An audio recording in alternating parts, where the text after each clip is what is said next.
Bienvenue sur Africa 24 dans cette nouvelle édition du QG Weekend. Au sommaire, l'union douanière de la CEDEAO en voie de concrétisation. Le 1er janvier 2015, un tarif extérieur commun entrera en vigueur.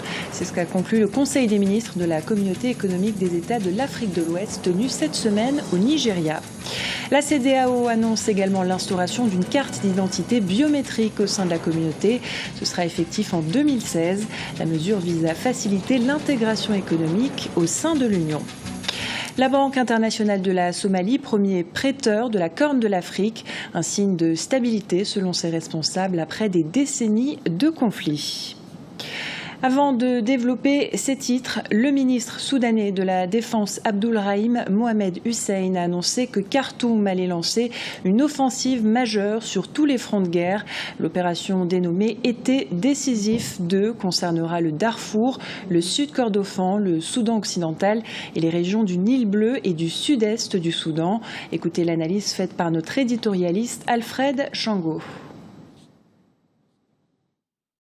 Je pense qu'il faut toujours privilégier les négociations, la discussion à la reprise des armes. Puisque quand on regarde la situation du Soudan aujourd'hui, depuis 2011 où ces mouvements rebelles se sont soulevés contre le gouvernement de Khartoum, le Khartoum n'a jamais réussi véritablement à les vaincre. Et donc même quand il a soutenu les Janjaouides au Darfour, on a vu que malgré cela, le gouvernement n'a pas réussi à éradiquer réellement ces mouvements rebelles qui se sont insurgés contre le pouvoir central. Je pense effectivement qu'il y a là de la rodomontade, qu'il y a des pantalonnades, mais qu'ils finiront par revenir autour de la table des négociations pour régler une bonne fois pour toutes cette crise qui secoue le Soudan, notamment du côté du Nil bleu et puis dans le Kordofan. Le tarif extérieur commun de la CEDEAO entrera en vigueur dès le 1er janvier 2015. C'est l'une des conclusions de la 73e session ordinaire du Conseil des ministres de la Communauté économique des États de l'Afrique de l'Ouest, tenue ce mercredi à Abuja, au Nigeria. Au programme des experts pendant 3 jours, l'avenir de la sous-région en matière de développement. Christelle Mbaya Ndaya.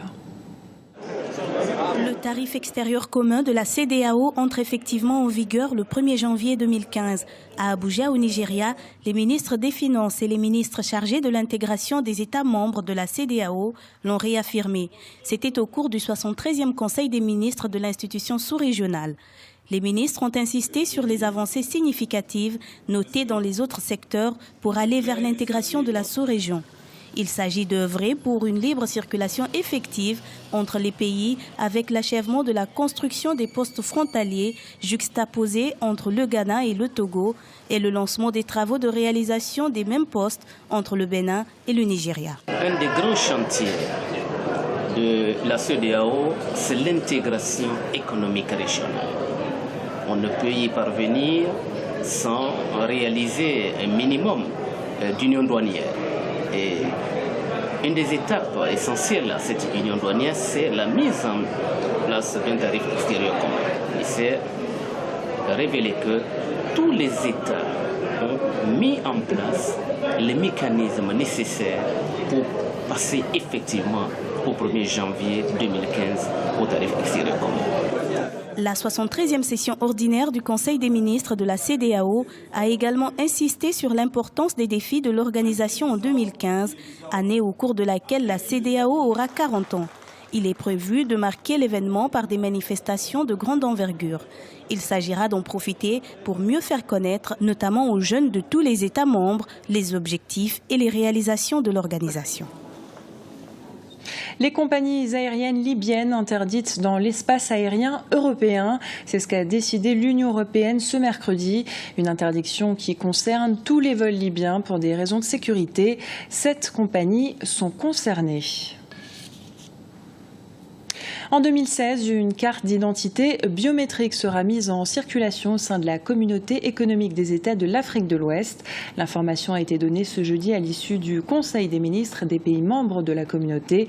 Cette mesure s'inscrit dans les efforts entrepris pour faciliter l'intégration économique au sein de l'Union. Gué Vanido. Une carte d'identité biométrique sera mise en circulation au sein de la communauté économique des États de l'Afrique de l'Ouest à partir de 2016. La nouvelle est tombée jeudi à l'issue du Conseil des ministres de l'organisation tenu à Abuja au Nigeria. Une résolution qui marque un pas décisif vers l'intégration de la sous-région ouest-africaine. C'est d'abord une très très bonne nouvelle. Si on ne l'avait pas fait, nous avons dans cette zone un très gros problème avec un taux de croissance de 6,3%. prévu pour 2014. Il est impossible aujourd'hui de continuer à garder ce taux de croissance si les freins à la circulation des personnes, des biens et du capital dans cette zone devaient continuer. Le système douanier qui finalement est contigu à tout ce problème va être allégé. Fondamentalement, nous allons améliorer le commerce. Nous allons donc améliorer l'intégration régionale qui est l'objectif visé, avec beaucoup de chances de monter de 6 à 7%, si bien sûr la corruption ne vient pas gêner cette affaire. Selon le rapport des chefs des services de l'immigration de la communauté qui a été approuvé jeudi par le Conseil des ministres, cette nouvelle carte viendra remplacer le certificat de voyage actuellement en vigueur. Pour ce faire, elle sera soumise à la conférence des chefs d'État et de gouvernement qui se tiendra dimanche et lundi en vue de son adoption. Nous pouvons être fiers des acquis de cette communauté, que ce soit en matière de libre circulation des personnes, où nous avons aboli les visas, voilà maintenant une trentaine d'années. Nous avons même acquis le droit de résidence et le droit d'établissement, ce qui n'est pas rien. Nous travaillons actuellement à ce que l'application effective de ces protocoles s'améliore de jour en jour sur le terrain.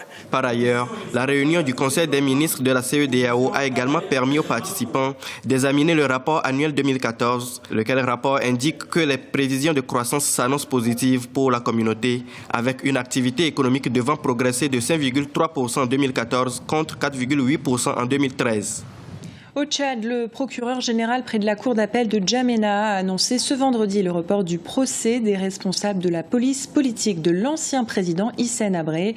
Depuis plus de 2 semaines, le procès est suspendu pour cause de grève des avocats qui revendiquent avec les huissiers et notaires des impayés à l'État tchadien.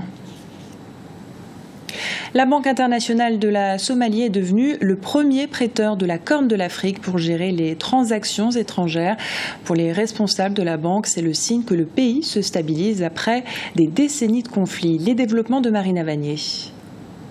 La Banque internationale de la Somalie, IBS, est désormais considérée comme étant la meilleure banque en transactions étrangères du pays. L'institution financière a, depuis son ouverture en octobre 2009, mis l'accent sur les investissements étrangers, mais surtout sur les transferts de la diaspora somalienne. Environ 40% des familles du pays vivent de ces transactions appelées communément Achawala. Une pléthore de sociétés a vu le jour dans le pays pour faciliter ces échanges, estimés à plus d'$1 milliard chaque année. Chez IBS, nous utilisons les normes internationales ainsi que la gestion des risques, la conformité avec le système de lutte contre le blanchiment d'argent. Il y a aussi le dépistage de noms, nous avons l'audit interne et l'audit externe.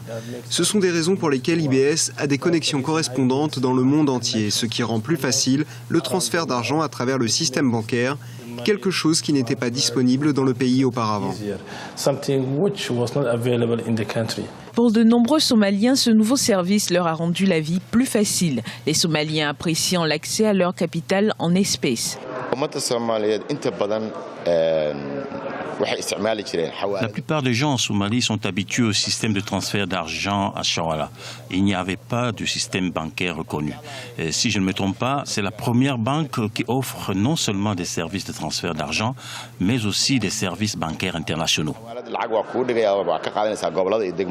Après 2 décennies de conflits, le secteur de la banque commerciale en Somalie s'était dégradé.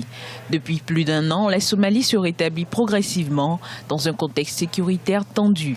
Malgré la présence des troupes de l'AMISOM, les attaques des miliciens Chebab se poursuivent.